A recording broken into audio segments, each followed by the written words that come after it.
Hello everyone, मैं नीलम तिवारी आप सभी का मैग्नेट ब्रेन्स में बहुत बहुत स्वागत करती हूँ। मैग्नेट ब्रेन्स एक ऐसा चैनल है जहाँ पर आपको किंडरगार्टन से लेकर 12th क्लास तक के सारे वीडियोस बिल्कुल फ्री अवेलेबल करवाए जाते हैं। और ऐसा भी नहीं है कि आपको स्टार्टिंग के 2 वीडियोस देखने के बाद में कोई भी सब्सक्रिप्शन चार्ज देना हो, क्योंकि मैग्नेट ब्रेन्स चैनल पर आपको ये सारी चीज़ें बिल्कुल फ्री अवेलेबल करवाई जाती हैं।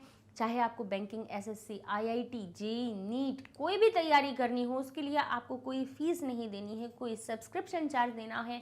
बस सिर्फ आपको घर बैठना है और मैग्नेट ब्रेन्स के साथ में अपनी तैयारी को शुरू कर देना है। कक्षा 11वीं संस्कृत व्याकरण में कोर और इलेक्टिव धातु रूप के हम पढ़ा रहे हैं, श्रृंखला पर चल रहे हैं और परस्मयी पद की नम धातु पर आ चुके हैं। नम का अर्थ होता है नमन करना। नम धातु का अर्थ क्या होता है? नमन करना, नमस्कार करना। ठीक है, अब ये क्रिया हम वर्तमान में भी कर रहे हैं, करते थे और करेंगे। या फिर कोई आपको आज्ञा दे कि नमन करो और कोई आपको सलाह दे कि नमन करना चाहिए, तो इनको आपने हिंदी में तो ऐसे सुन लिया, संस्कृत में कैसे करेंगे? लकारों के माध्यम से। तो लकार हमारे कौन कौन से होते हैं भाई? होते तो 10 लकार हैं, लेकिन हम 5 लकार आपके सिलेबस में दिए हुए हैं तो उनको हम करवाएंगे। और 5 लकार कौन कौन से होंगे? जो होंगे लट, लंग, लिट, लोट और विधिलिंग। जिनमें से हम लट लकार की जब प्रत्यय उस धातु में जोड़ेंगे, धातु यानी धातु क्या होता है? क्रिया, जो हम काम करते हैं दिन रात 24 घंटे कुछ ना कुछ तो काम करते ही रहते हैं ना, है ना, होता है ना काम। काम करने का मतलब यही नहीं होता है कि हम अपने हाथ पैर चलाते रहें। हम बैठे हैं तो वो भी काम कर रहे हैं, हम कुछ देख रहे हैं तो वो भी काम हो रहा है, हमारे कानों में आवाज़ जा रही है, हम सुन रहे हैं तो वो भी काम हो रहा है। एक क्रिया तो हम हर पल करते रहते हैं। बताइए क्या करते हैं? श्वसन करना, सांस लेना, ये हमारी क्रिया हमेशा ही चलती रहती है, निरंतर चलती रहती है। हम चाहें या नहीं चाहें फिर भी होती रहती है। तो काम को दर्शाने वाले शब्दों को धातु कहा जाता है। ठीक है, जैसे ऐसे पढ़ने को पढ़, लिखने को लिख, हंसने को हंस, खेलने को क्रीड, खरीदने को क्री, है ना, करने को क्री। और इस प्रकार से अलग अलग धातुओं से हम उन कामों को संस्कृत में दर्शाते हैं। उन्हीं के रूप बनते हैं बहुत सारे। एक लकार में 9 प्रकार के रूप बनते हैं, सो उनको धातु रूप कह दिया जाता है। लकार क्या होते हैं? समय को दर्शाने के लिए। तो जो हमारे भाई, जैसे हम कहते हैं कि जैसे लकार को काल की कालवाची भी कहा गया है, लेकिन काल उतना सही नहीं रहेगा, क्योंकि काल के साथ साथ कुछ परिस्थितियों को भी दर्शाते हैं हम लकार से। हिंदी में कह देते हैं हम, जैसे जो अभी इस समय पर काम कर रहे हैं उसको वर्तमान काल कह देते हैं। जो समय बीत गया है उसमें हमने काम किया तो उसको भूतकाल कह दिया। आगे आने वाले समय को हम भविष्य काल कह देते हैं, कहते हैं। अब लेकिन संस्कृत में लंग लकार, लट लकार, रिट लकार, ये हमारा भूतकाल, वर्तमान काल और भविष्य को बताने के साथ साथ में परिस्थिति को भी दर्शाता है कि अगर कोई आपको आज्ञा दे तो आप क्या करेंगे। तो उस समय पर आप लोट लकार का प्रयोग करेंगे और लोट लकार के प्रत्यय लगा करके उसे आज्ञावाची बना देंगे। कोई चाहिए का अर्थ आपके क्रिया में जोड़ रहा हो, या आपको अपनी क्रिया में चाहिए का अर्थ जोड़ना है, पढ़ना चाहिए, लिखना चाहिए, जाना चाहिए, देखना चाहिए, हंसना चाहिए, हमेशा निरंतर पूजा करनी चाहिए, अर्चना करनी चाहिए, ध्यान करना चाहिए, नमन करना चाहिए, इच्छा करनी चाहिए, तो उस क्रिया में चाहिए का अर्थ जोड़ना है, तो फिर हम विधिलिंग लकार के प्रत्यय जोड़ते हैं। हर एक लकार में 9 प्रत्यय होते हैं।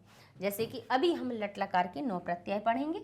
कौन कौन से होते हैं? ती, तह, अंति, सी, थह, थ, आमी, आवह, आमह। ये 9 प्रत्यय होते हैं। कितने होते हैं? 9। ती, तह, अंति, सी, थह, थ, आमी, आवह, आमह। अब ये 9 प्रत्यय पढ़ने के बाद में कहाँ जोड़े? कहेंगे नम धातु में जोड़े। नमति, नमतः, नमंती, नमसी, नमथः, नमत, नमामि, नमामः, नमाम, नमामः, नमावह और नमामः। ठीक है, अब ये प्रत्यय हो गए। अब इनके प्रयोग आप कहाँ करेंगे? ये आपके 9 रूप कैसे बने? इन पुरुषों की वजह से। पुरुष क्या होते हैं? आप कहेंगे मैन नहीं, मेल नहीं। ये मेल और मैन वाला यानी आदमी को दर्शाने वाला पुरुष नहीं है। यहाँ पे ये जो पुरुष है वो काम करने वाले कर्ता को दर्शाता है, काम करने वाले कर्ता को दर्शाता है। ठीक है, यानी क्रिया को जो कर रहा है वो 3 प्रकार का हो सकता है।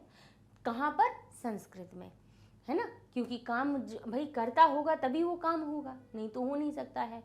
और आपको ये पता है कि अगर देखिए कर्ता की प्रधानता क्या है कि उसके बिना क्रिया हो ही नहीं रही है, तो क्रिया भी उसी के हिसाब से चलेगी, है ना।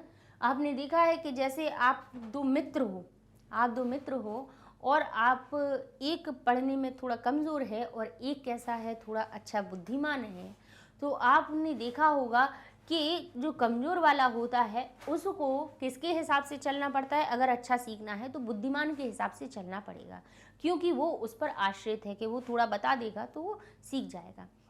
ऐसे ही कर्ता और क्रिया का होता है, क्योंकि क्रिया कोई भी काम है अगर उसको करने वाला होगा नहीं तो वो क्रिया हो ही नहीं सकती। तो कर्ता तो प्रमुख हो गया, जनक हो गया कि नहीं हो गया भाई। क्रिया उत्पन्न कब हुई? जब कर्ता है तभी। तो इसीलिए क्रिया को कर्ता के हिसाब से चलना पड़ता है। और कर्ता को 3 प्रकार से बांट दिया गया संस्कृत में। कितने प्रकार से? 3 प्रकार से। प्रथम पुरुष, मध्यम पुरुष और उत्तम पुरुष में बांट दिया गया। अब को भाई बहुत सारे लोग हैं, मैं है, तुम है, लड़का है, लड़की है, घोड़े, बादल, पानी, कोई भी हो सकता है। कर्ता तो कोई भी हो सकता है, सजीव भी हो सकता है, निर्जीव भी हो सकता है। तो इन इतने सारे कर्ताओं को, क्योंकि क्रिया करने वाले तो असंख्य हैं, उन सभी को 3 विभागों में कैसे बांटा जाए, उनको केवल 3 प्रकार का कैसे कह दिया जाए? तो उसके लिए एक हमने याद करने की आपको लाइन बताई है कि मैं उत्तम तुम मध्यम बाकी सब प्रथम।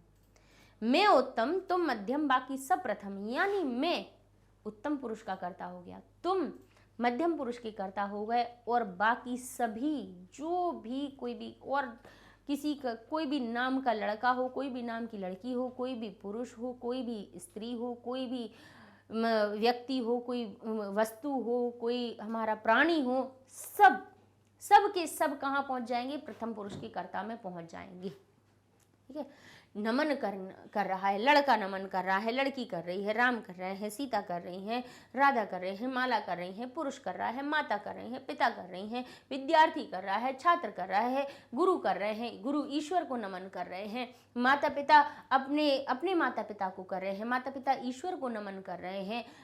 किसी को भी, जो भी भाई कोई भी हो सकता है प्रथम पुरुष का कर्ता, लेकिन मध्यम और उत्तम के फिक्स हैं, मैं और तुम, जिनके लिए ये क्रियाएं बनाई गई हैं। कौन सी? मध्यम और उत्तम पुरुष की। अब जबकि आपको हमने ये बता ही दिया कि उत्तम पुरुष में आने वाला कर्ता मैं है और मध्यम पुरुष में आने वाला कर्ता तुम है, तो एक सूत्र और याद आ जाता है हमें कि कर्तरी प्रथमा। क्योंकि अब इन्हें ये मैं और तुम ये तो हिंदी में है, इनको संस्कृत में भी बदलना है, इन्हें संस्कृत में भी बदलना है। तो कहाँ से बदलेंगे? तो कहेंगे मैं जो है वो अस्मद से मिलता है।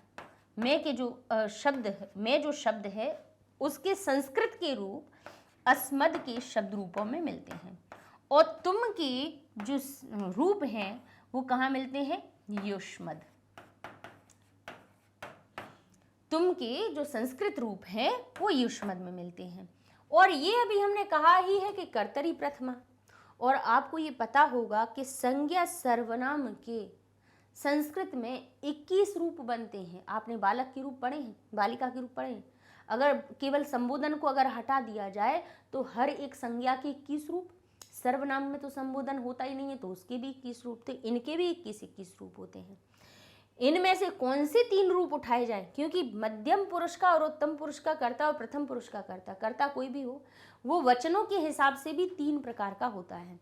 संस्कृत में संख्या के आधार पर किन्हीं भी वस्तु को, व्यक्तियों को कैसे 3 भागों में विभाजित किया गया संख्या के आधार पर। अगर वो 1 है तो उसको एक वचन कहा जाता है।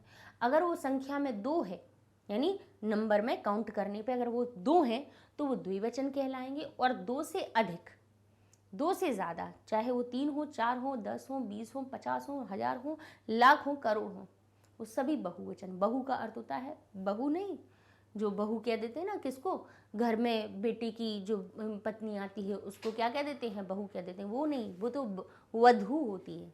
ठीक है, ये बहु छोटे ऊ की मात्रा वाला जिसको कहते हैं बहुत, वो बहुवचन में आ जाते हैं। ठीक है, तो काम करने वाला चाहे प्रथम पुरुष का हो, चाहे मध्यम का हो, चाहे उत्तम का हो, 3 प्रकार से विभाजित होता है। सिंगुलर प्लूरल 2 तरह से नहीं, एक वचन बहुवचन हिंदी जैसा नहीं, संस्कृत जैसा एक वचन द्विवचन बहुवचन।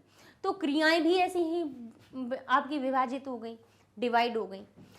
तो कहा तुम, अब ये तो कहा कि अस्मद और युष्मद से जो रूप लेने हैं वो कहाँ से लें, कहेंगे प्रथमा विभक्ति से लो, यानी जो उनकी पहली लाइन शुरुआत होती है वो वाली उठा लो। अस्मद की पहली लाइन उठाई, क्या मिला हमें, अहम एक वचन में, आवाम द्विवचन में और वयम बहुवचन में। युष्मद की प्रथमा विभक्ति की लाइन हमें उठाई तो हमें क्या मिला, त्वम एक वचन में, युवाम द्विवचन में और यूयम बहुवचन में। अर्थ क्या निकला, मैं हम दोनों हम सब, तुम दोनों तुम सब। ठीक है, समझ में आ गया। अब तो हमें याद रखना है इन 6 लोगों को। हिंदी में रख लो तो तुम दोनों तुम सब, मैं हम दोनों हम सब, और संस्कृत में रखना है त्वम युवाम यूयम अहम आवाम वयम। इन 6 लोगों के लिए इन क्रियाओं का प्रयोग करना है, बाकी सब के लिए प्रथम पुरुष की क्रिया लगेगी। तो चाहे यहाँ पे छात्र हो, छात्रा हो, बालक हो, बालिका हो, कोई भी हो, जैसे कहें छात्रः नमति, छात्रौ नमतः, छात्राः नमन्ति, बालक बालकः नमति, बालकौ नमतः, बालका नमन्ति, बालिका नमति, बालिके नमतः, बालिकाः नमन्ति। तो प्रथम पुरुष में कोई भी हो सकते हैं, लेकिन नमसी नमथः नमत हमारी त्वम युवाम यूयम के लिए ही है, और नमामि नमाम नमावह और नमामह हमारी अहम आवाम वयम के लिए ही है। ठीक है, इस प्रकार से हमारे अर्थ क्या निकलेंगे, देखिए तीतः अंति, सीथः थः, आमी आवह आमह, ये हमारे 9 प्रत्यय वर्तमान काल के नम धातु में जुड़ करके उसका अर्थ बताते हैं। नमन करता है, दोनों नमन करते हैं और सभी नमन करते हैं, प्रणाम करते हैं, झुकते हैं। झुकना, प्रणाम करना है ना, किसी के सामने विनम्र भाव से झुकना नमन करना कहलाता है, नमस्कार करना कहलाता है। ठीक है, तो नमन करता है यानी छात्र नमन करता है, 2 छात्र नमन करते हैं, सभी छात्र नमन करते हैं। तुम नमन करते हो, तुम दोनों नमन करते हो, तुम सभी नमन करते हो। मैं नमन करता हूँ, हम दोनों नमन करते हैं, हम सभी नमन करते हैं। क्रिया में क्या जोड़ दिया, है हूँ का अर्थ जोड़ दिया। अब चलते हैं अपने लंग लकार पर। भूतकाल में क्या होता है, भूतकाल में वो उस क्रिया का होना दर्शा दिया जाता है कि वो क्रिया हो चुकी है, यानी नमन करता था, नमस्कार करता था, झुकता था, प्रणाम करता था, ये बात कब की हो गई, भूतकाल की, अब नहीं करता है। छात्र प्रणाम करते थे, ऐसे अब क्यों हमने ये बात कही, क्योंकि छात्र जो हो रहे हैं थोड़ा सा एक क्या होता है, युग होता है जहाँ पे छात्र, जहाँ पे पहले ईश्वर के तुलना में अपने गुरुओं को रखते थे, फिर इसके बाद में धीरे धीरे युग परिवर्तित हुआ और फिर ईश्वर ना करके उनको क्या करने लगे हैं, अपना क्या मान लेते हैं कि गुरु ही मान लेते हैं कि चलो शिक्षा देने वाले शिक्षक हैं। ठीक है, फिर इसके बाद में अब जो एक समय चल रहा है उसमें गुरु को गुरु ही ना समझा ही जाता है। अगर सामने से देख लें, देखिए बहुत हमने कई, हमारे पिताजी जो खुद है स्वयं एक प्राध्यापक रहे, लेक्चरर रहे, तो उनके पढ़ाए हुए विद्यार्थी बहुत बड़े बड़े वहाँ पर पदों पर हैं, आज उच्च पदों पर हैं, लेकिन पर देखिए उनकी विनम्रता, उनका युग की बात कर रहे हैं, उनके समय की बात कर रहे हैं कि वो आज भी मिले तो हजारों लोगों की भीड़ में भी उनको प्रणाम करते हैं। तो एक ये भी युग था, लेकिन अब कई बार ऐसा हो चुका है कि छात्र अगर अपने गुरु को आते हुए देख लें तो ऐसे फिर जाते हैं, मुंह फेर लेते हैं कि कहीं कहीं निकल जाए, हमें देखना ना पड़े। तो ये भी एक समय है, लेकिन ऐसा होता है, नहीं भी होता है, कुछ अच्छे भी होते हैं। तो यहाँ पर उन्हीं लोगों के लिए है जो अपने गुरुओं को देखकर या किसी बड़े को देख करके अपना मुंह फेर लेते हैं, नमन नहीं करते, नमस्कार नहीं करते, उनके सामने विनम्र भाव से झुकना पसंद नहीं करते हैं, उनके लिए हम बात कर रहे हैं कि छात्र नमन करते थे, छात्र नमन करता था, 2 छात्र नमन करते थे, सभी छात्र नमन करते थे। तो छात्रः अनमत, छात्रौ अनमन अनमताम और छात्राः अनमन। ठीक है, तुम नमन करते थे, अब नहीं करते, तो त्वम अनमः, युवाम अनमत, यूयम अनमत, अहम अनमम, मैं प्रणाम करता था, अब नहीं करता हूँ, पर गलत बात है। हम दोनों करते थे तो आवाम अनमाव, और हम सब करते थे तो वयम अनमाम। अब देखिए इन ये क्रियाओं हमने बता दी कि था थी थे का अर्थ जोड़ दिया, लेकिन प्रत्यय है कौन से? त ताम न अह तम ता आओ आम, ये 9 प्रत्यय हैं लंग लकार के। भूतकाल का अर्थ दर्शा देंगे और साथ साथ में भूतकाल की क्रिया बनाते समय आपको क्रिया के आगे अ लगा देना है, तो वो उसमें था थी थे का अर्थ जोड़ने लगेगी। लेकिन आ लगाने से किले से काम नहीं चलेगा, पुरुष और वचन के हिसाब से आपको प्रत्यय भी लगाने पड़ेंगे। कहीं पे प्रथम पुरुष का एक वचन का कर्ता होगा तो आपको त लगाना पड़ेगा, जैसे लिखा है कि बालक नमन करता था, प्रणाम करता था, नमन करता था। ठीक है, तो बालक हमारा कैसा हुआ? बोले कर्ता हो रहा है तो कर्तरी प्रथमा विभक्ति लगानी पड़ेगी, संख्या में 1 है तो प्रथमा विभक्ति के एक वचन में इसका रूप लगेगा बालकः। अब था थी थे है अर्थात भूतकाल की बात हो रही है, काम क्या हो रहा है? नमन करना, तो नम धातु से दर्शा देंगे। अब था थी थे है तो लंग लकार है तो अ लगा दीजिए, लेकिन अंत के प्रत्यय कैसे लगाए जाएं? बोले बालक को देख करके, बालक का क्या पहचानना पड़ेगा? पुरुष वचन। बालक त्वम युवम यूयम नहीं है, अहम आवाम वयम नहीं है, तो ये प्रथम पुरुष का कर्ता हो गया, संख्या में 1 है, तो प्रथम पुरुष एक वचन की क्रिया में प्रत्यय जुड़ता है त, तो ये हो जाएगा बालकः अनमत।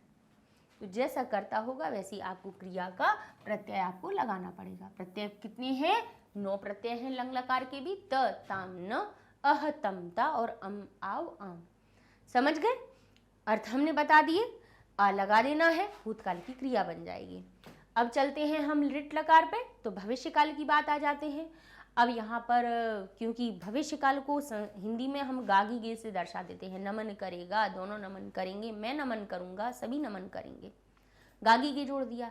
इंग्लिश में विल शैल जोड़ देते हैं, लेकिन विल या शैल जोड़ देते हैं, लेकिन संस्कृत में लिट लकार के प्रत्यय जोड़ देते हैं। लिट लकार के प्रत्यय कैसे होते हैं? लट जैसे होते हैं।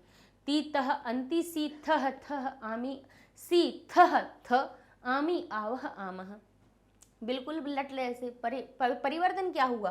बोले इतना परिवर्तन हुआ है कि यहाँ पे ती तह अंति के पहले स्य या स्य लगा दिया जाता है।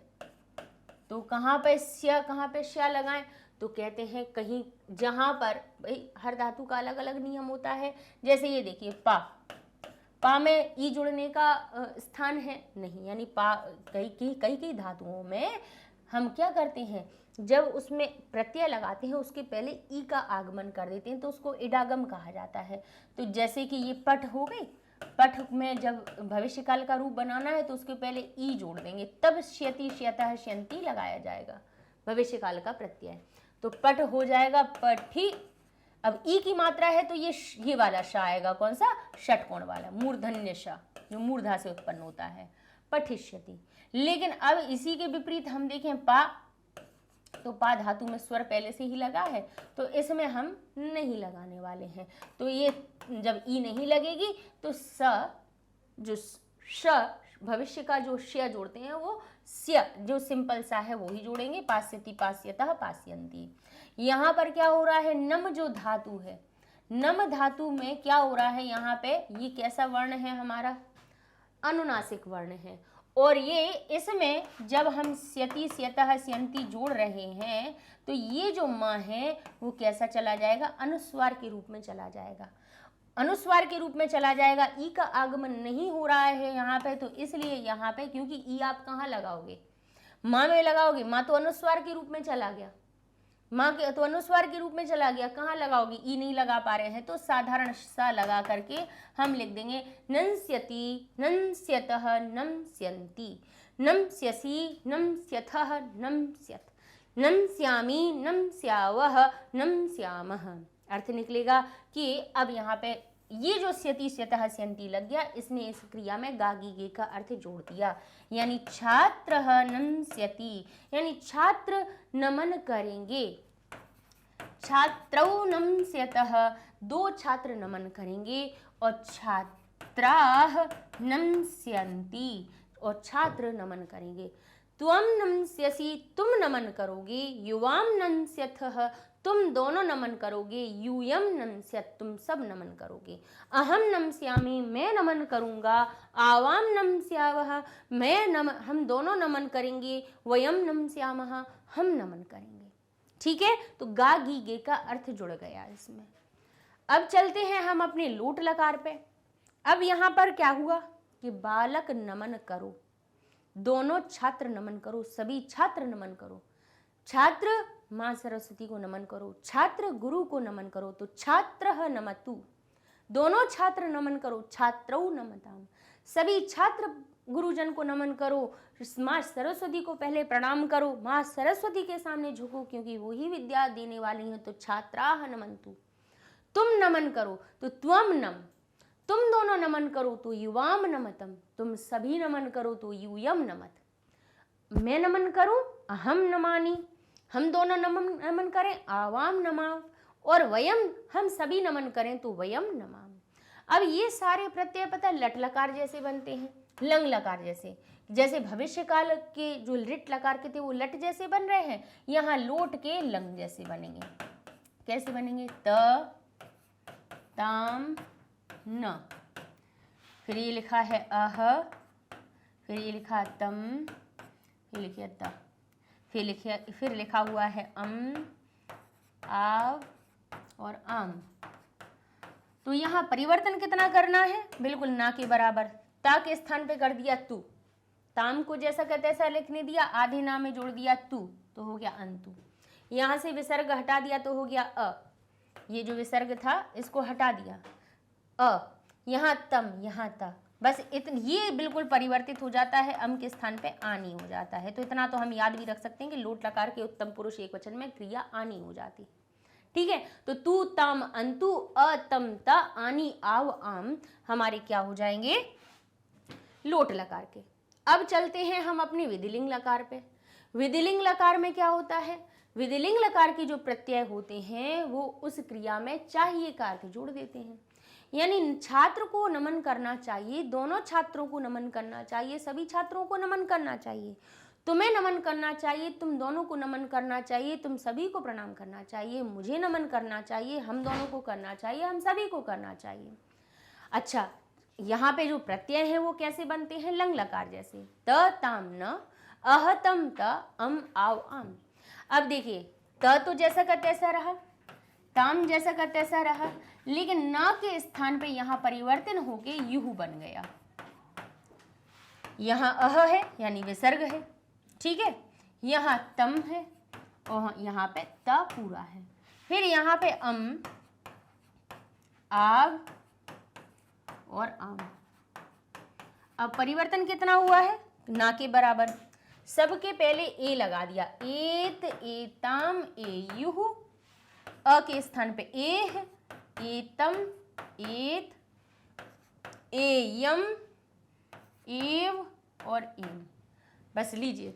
और आपके यही जो नम धातु थी, नमेत नमेताम नमे युह, नमेह नमेतम नमेत, नमेयम नमेव नमेम, ये आपके रूप क्या बन गए? विधिलिंग लकार में बन गए, और इन्होंने चाहिए का अर्थ जोड़ दिया। कर्ता नहीं बदलने वाले हैं, प्रथम पुरुष में सारी दुनिया के कर्ता आएंगे, मध्यम और उत्तम में त्वम और मैं के आएंगे, त्वम युवाम यूयम, अहम आवाम वयम। इनको याद रख लिया तो हमें क्रिया का प्रयोग आने लगेगा कि हम जो धातु रूप पढ़ रहे हैं उनका प्रयोग हम कब करें।